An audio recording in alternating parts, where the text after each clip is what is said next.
New claim has emerged against former Vice President Joe Biden. Tara Reade has previously alleged that he sexually harassed her when she worked as an aide in his Senate office in the early 1990s. Now she says there's part of her story that she's never told before. We reached out to the Biden campaign for comment. We have not yet heard back, and the Hill has not independently verified Tara's claims. Joining us now via Skype to share her story is Tara Reade. She's former Senate aide to Vice President Joe Biden and domestic violence activist. Great to have you, Tara. Thank you for joining us. Thank you for having me. All right, so tell us what happened back in the early 90s, the part of the story that you had never shared before. Well, I had started with Senator Biden's office in 1992 in the fall when President Clinton, the inaugural and all of that. So I came on in December of that year and then continued on through 93. And as was in the press before, there was a sexual harassment claim that I made. And the part that I excluded was an encounter that I had with Joe Biden. It was very painful, and it's had a long-lasting effect on my life. So let's talk about that incident, Tara. First, describe it for the audience, and also, why is it that you left out that part of the claim when you originally stepped forward, whenever there was an accusation against the former vice president that took place from a Nevada lawmaker? Why is it that you're coming forward at this point? And please, I want to make sure that you have your say, and you can describe the story as full in whatever way you feel comfortable. Oh, thank you. I appreciate that. There were many obstacles. I think the biggest one was fear of retaliation. I received in 1993, when I attempted to bring forward the claims, I received a great deal of retaliation in the workplace. And I lost my job and career as a result of coming forward. And I was too frightened then to talk about it, and didn't really have the framework then to, how to come forward and all of that. And then last April, when I saw Lucy Flores being just torn apart by the press, it was, I don't want to blame the press, but it was just, she was being kind of vilified, and it was painful to see because her claim was valid from my perspective, because I had experienced it. And a friend of mine who knew me at that time called me and said, "Hey, Tara, they're saying no former employees of Joe Biden have come forward."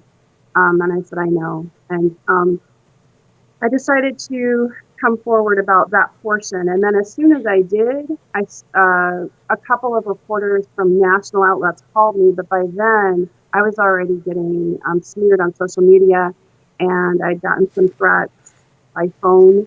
And I just kind of went silent and decided I wanted to approach it from approaching an advocacy organization for help. Mm-hmm. So the portion that I didn't talk about was the encounter with Joe Biden.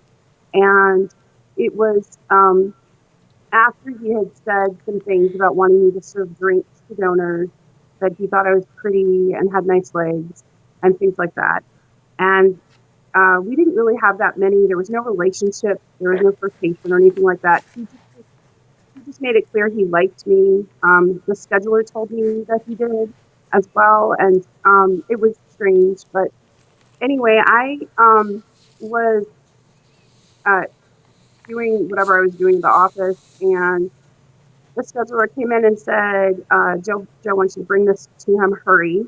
And it was his athletic bag. It's called a gym bag.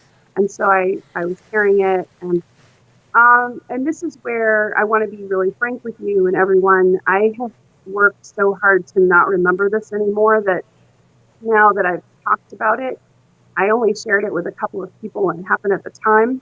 So there are spots where I just don't remember certain things, but I remember the assault itself and then the aftermath and the reverberating effect of that. And I was walking to the Capitol, through the Russell building. You go down the stairs, you go down, and then it was somewhere in either the Russell or Capitol, I'm not sure, in an alcove. But we were in a semi-private place. It wasn't completely private.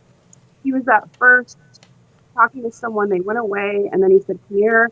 And then when I gave him the gym bag, it happened all in one motion almost. And he had me against the wall. And then his hands were down my skirt and up my skirt. And I was wearing, I wasn't wearing tights or anything. And he then, with his hand,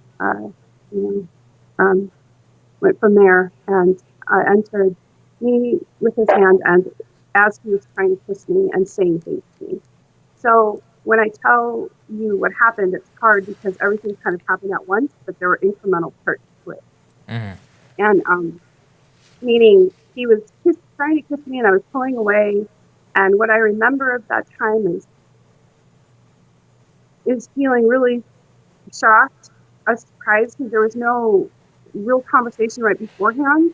There was no precursor. It just happened. And then when he did that, I was obviously pulling away, and he pulled back and said, come on, man, I heard you liked me. Something to that effect. And that's what kind of jolted me. Like I was trying to think what I did wrong to bring that on me. And then he looked angry and irritated with me. And that's when I knew it was really, I was in a very difficult position because he was my boss and he was like my dad's age at the time. And I trusted him and looked up to him. And it was not like I disliked him. I liked him, but I just didn't like him in that way. And it was just shocking. It was shattering, actually. And he said to me when he pulled back, he pointed his finger at me and he said, "You're nothing to me. You're nothing." And then he straightened his clothes and he went away. And I don't remember. I know I went to the restroom to clean up, but I don't remember exactly. I remember the next memory I have is of the Russell building. There's these long windows that are very tall and this empty kind of like there's back stairs. And I was sitting on the back stairs and I just remember the coldness and my whole body shaking and feeling alone and feeling scared and not knowing what to do or who to talk to. And I knew I had made him angry because I insulted him by pulling away and stuff. It was awkward and horrible.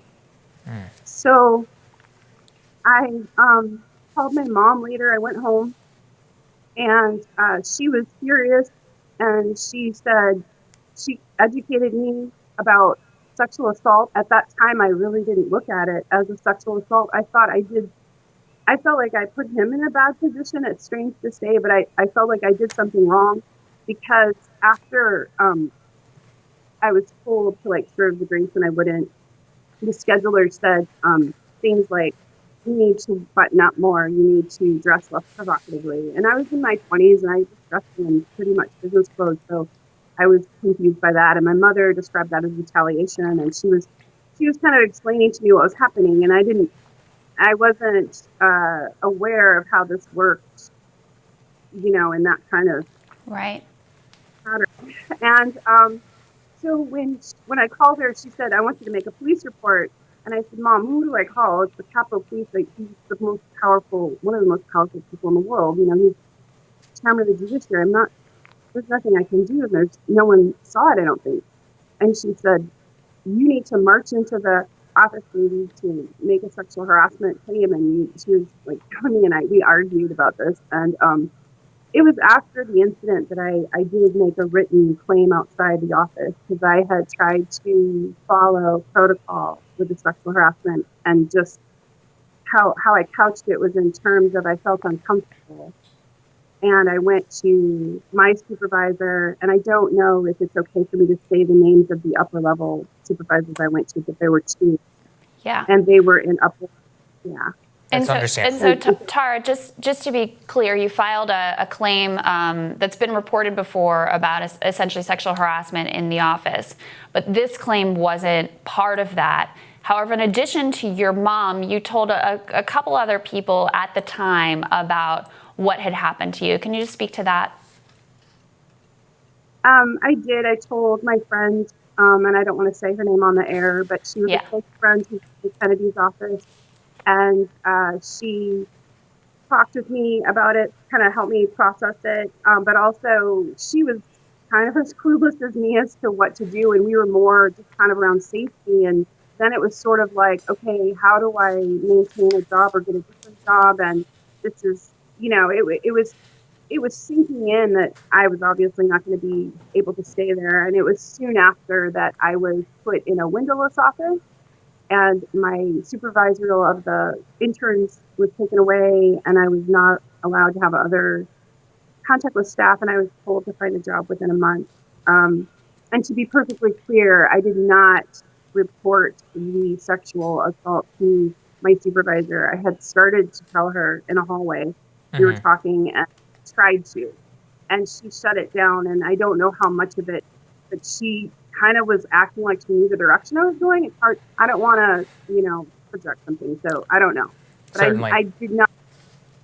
So they were basically just wanted me to leave because of the whole, sexual harassment thing. Right. And I had been told by my supervisor, if you don't, in order to stay here, you have to just keep your head down and do as you're told.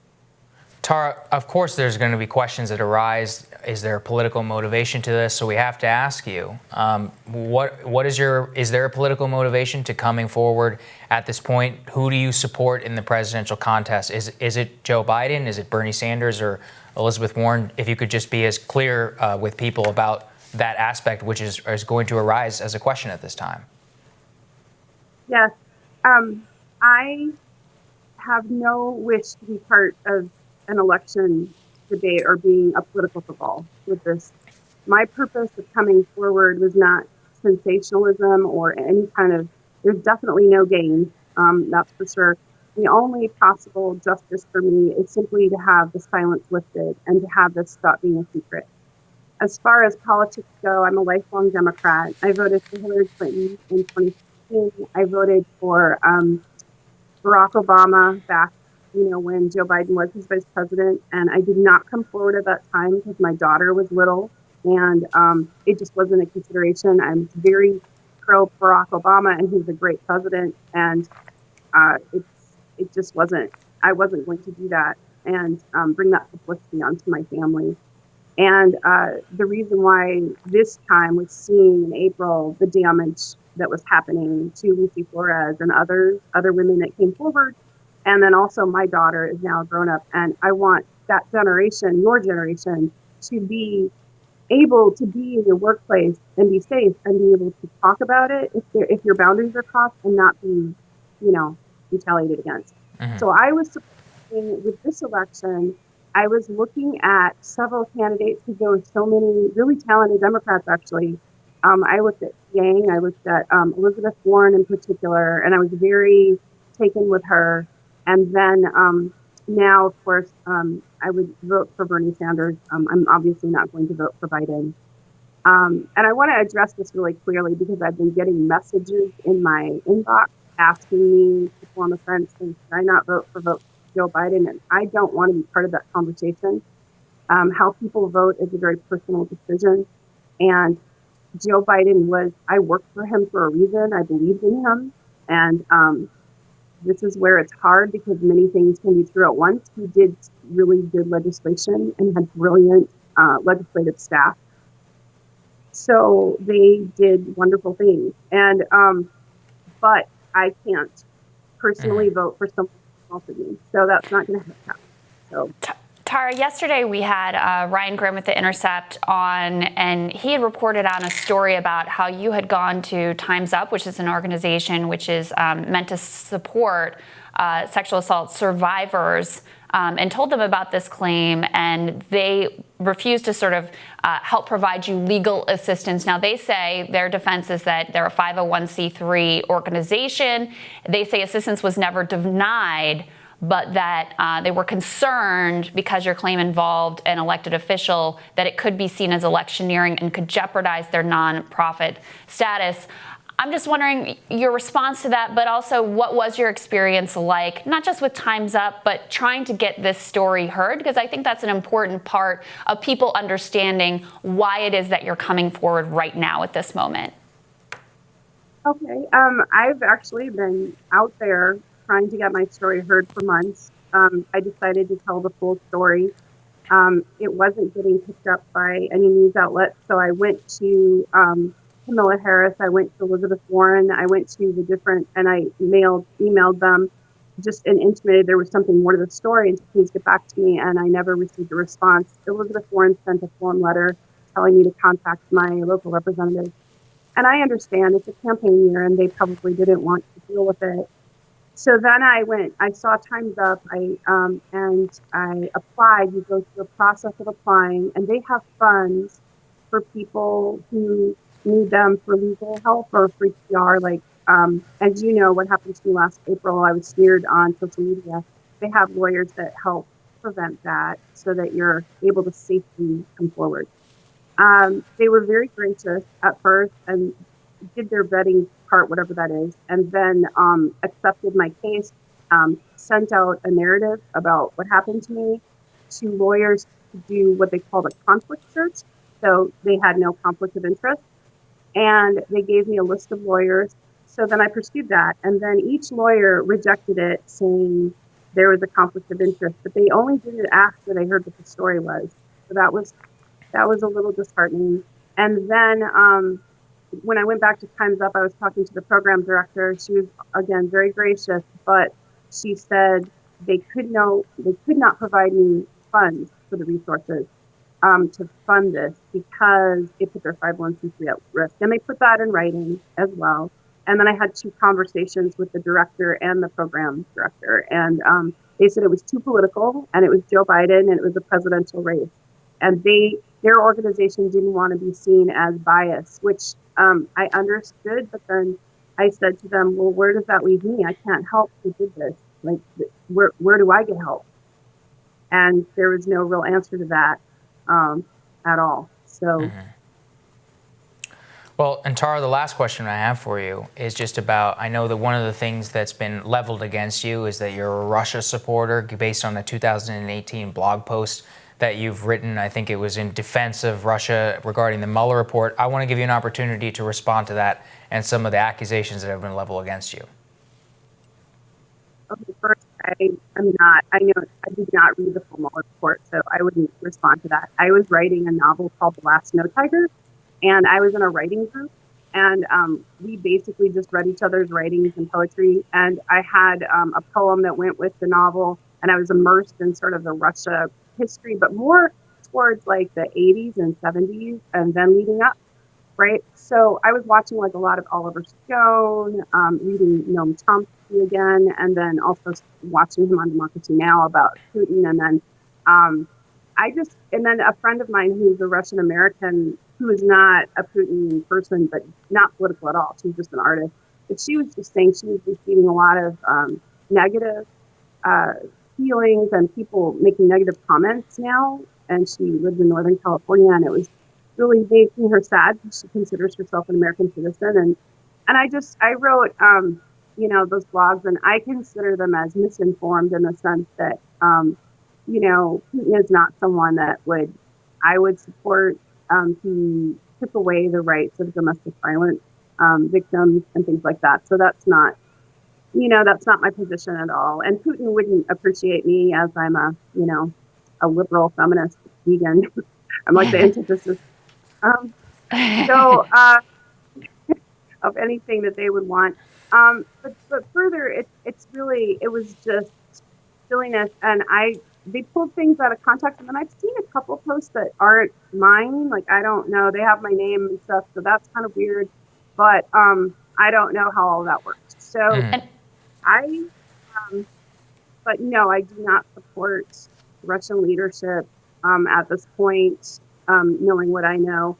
And I do not support xenophobia, though. I don't like that. And I do support Russian people and history, and I love the Russian culture and painting, stuff like that. And Tara, the last question I have for you is just how did that moment with Joe Biden in the hallway, how did that affect the rest of your life? How did that change the trajectory that you were on? Well, to go back to the Russia thing too really quick, I guess I want to say that what was interesting to me is this happened in 1993. There was no Putin. And, Joe Biden wasn't asking me about the geopolitical landscape when he was having his hands on me. And it's just bizarre how that conversation got changed and shifted to something that's not relevant. So not to sound salty, but I just think that the focus needs to be on why he did what he did. And how it changed the trajectory of my life is that I lost a lot of self-esteem, and I kind of led to a spiral of just not being able to do the things with my career that I wanted to do. I mean, I really wanted to work on the Hill, maybe someday even be a senator. I didn't want to sleep with one, right? I wanted to be a political person and make change, positive change, and help people. So when I applied for jobs, after word got around that I filed a complaint, I couldn't get a job on the Hill. And they were pretty not supportive of me as far as giving a reference. So, of course. So it wasn't just the assault itself, but being called nothing, and by someone that I admired and trusted and who was my boss, and then just minimized. And then again last April, I think what I want to say to people is be careful what you're saying online, because words are like arrows, they find their mark, and be really sure before you say something, because you can do damage. And it did economic damage to me again last April. I do gig work, so I'm a consultant, and I lost clients because of the Russian thing. And, and it's just, I remember sitting somewhere in the summer just thinking, oh my God, like this man has changed my career twice in my life. Like, it's bizarre. And I want to be clear too that this was excruciating. I did not want to come forward, but I had to. Yeah. Tara, it takes a lot to speak up. We're really grateful for you sharing your story today. Thank you, Tara. Appreciate it very much. Thank you for your time. The Time's Up Legal Defense Fund says assistance was never denied, and the organization worked to match Reade with an attorney that would take the case pro bono. And someone with knowledge of the case tells us the organization would have threatened its status as a 501c3 if they did anything that could be seen as influencing an election. We also reached out to PR firm SKD Knickerbocker, who were involved with Time's Up, for comment. They did not respond. But we're rising for you after this.